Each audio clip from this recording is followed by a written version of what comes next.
இன்று ஒரு இறைவார்த்தைக்கு உங்களை அன்போடு அழைக்கிறேன். இன்று நீங்கள் ஆசீர்வதிக்கப்பட்டவர்களாய் இருக்க வேண்டும். இதன் நோக்கமே அதுதான். நான் பிரசங்கிக்கிற, நம்மோடு பேசுகிற தேவன் யாருன்னா, உங்களை ஆசீர்வதித்து அழகு பார்க்க வேண்டும், அலங்கரிக்க வேண்டும் என்பதுதான் இந்த தேவனுடைய நோக்கமாக இருக்கிறது.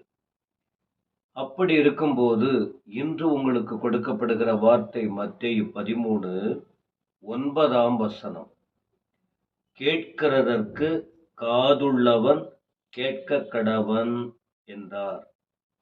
இன்றைக்கு இந்த வார்த்தை, இன்று உங்களுக்கு ஆண்டவர் சொல்லுகிற வார்த்தை என்ன? தேவன் சொல்வதை கேளுங்கள்.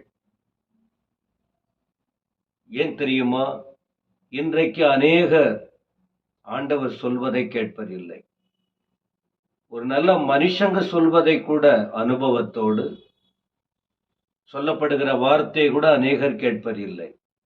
எனவே தேவன் சொல்லுவதை கேட்கிறதற்கு காதுள்ளவன் கேட்க கடவன். அப்போ மனுஷனுக்கு காது இல்லையா? கண்டிப்பா இருக்கு. ஆண்டவர் எதை சொல்லுகிறார்? நல்லதை சொல்லுகிறார். மேலே சில 4 நிலங்களை குறித்து சொல்லப்பட்டிருக்கிறது.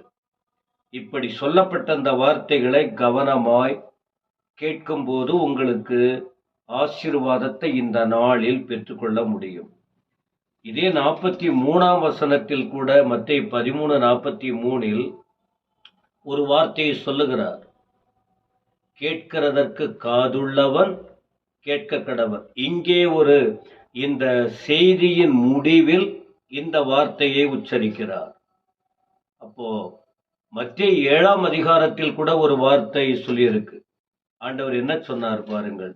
நான் சொன்னதான இந்த வார்த்தைய நீங்க கேட்டு இதன்படி செஞ்சீங்கன்னா உங்களை கன்மலையின் மேல் உயர்த்துவேன் என்பதாக ஒரு உயர்ந்த இடத்தில் வைப்பேன்னு ஆண்டவர் சொல்லுகிறார். இந்த காலையில் உங்களுக்கு சொல்றது, எத்தனையோ வார்த்தையை நீங்க கேட்டிருக்கலாம், அது ஒரு புறம் இருக்கட்டும்.